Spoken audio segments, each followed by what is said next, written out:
Assalamualaikum warahmatullahi wabarakatuh.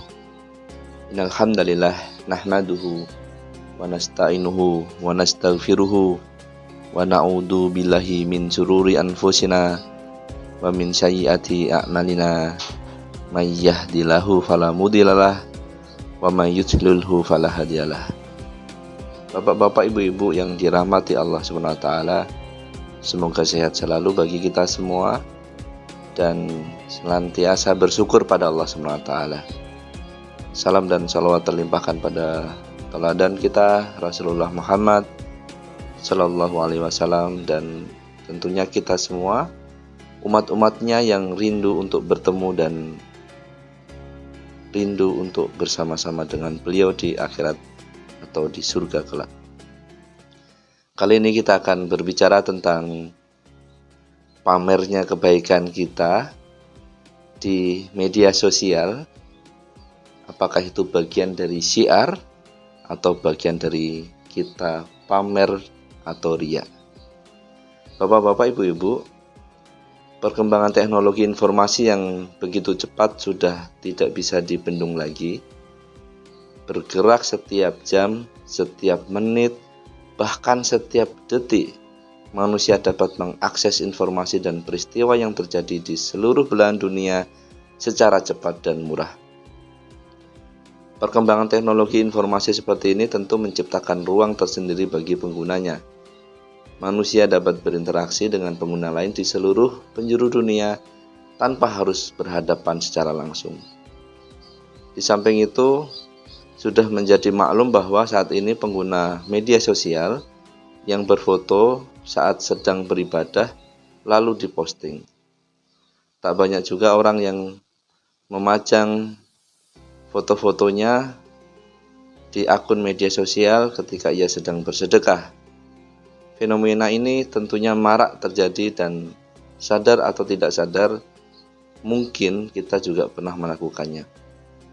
Responnya banyak orang yang kemudian memuji, bahkan ada yang membuli, ada yang nyinyir ketika saudaranya, temannya, tetangganya, atau kita sedang memajang foto-foto atau video-video kebaikan dan ibadah-ibadah kita di sosial media.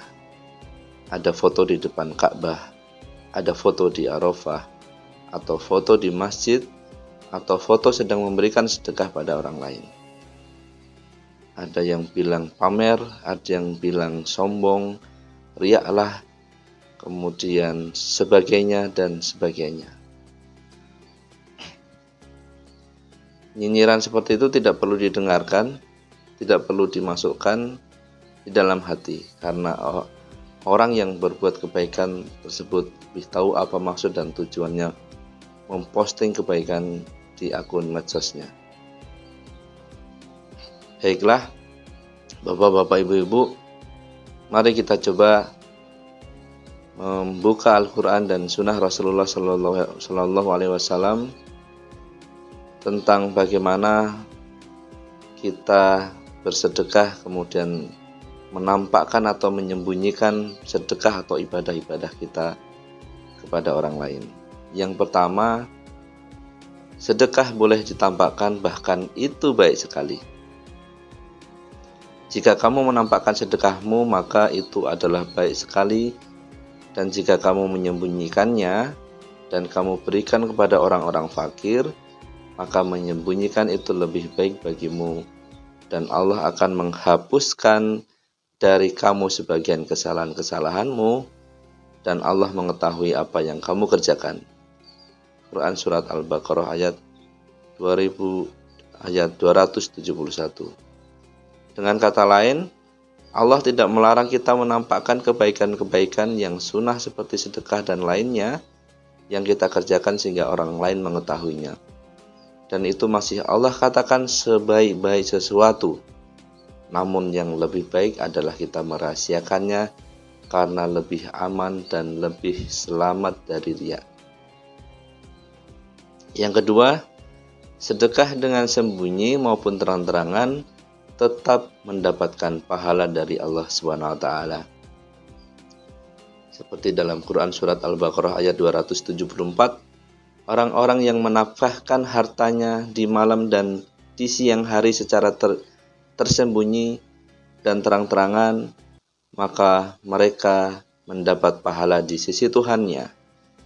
Tidak ada kekhawatiran terhadap mereka dan tidak pula mereka bersedih. Yang ketiga, berbisik-bisik atau membicarakan orang lain adalah perbuatan yang tidak baik dan tercela. Tidak ada kebaikan dan pada kebanyakan bisikan-bisikan mereka, kecuali bisikan-bisikan dari orang-orang yang menyuruh manusia memberi sedekah atau berbuat ma'ruf atau mengadakan perdamaian di antara manusia. Dan barang siapa yang berbuat demikian karena mencari keridhaan Allah, maka kelak kami memberi kepadanya pahala yang besar. Quran surat An-Nisa 114. Yang keempat, Rasulullah Shallallahu Alaihi Wasallam diperintahkan berdakwah secara terang-terangan.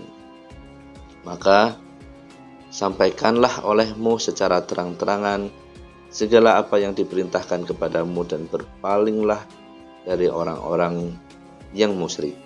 Quran surat Al-Hijr ayat 94. Yang kelima, jadilah perintis kebaikan.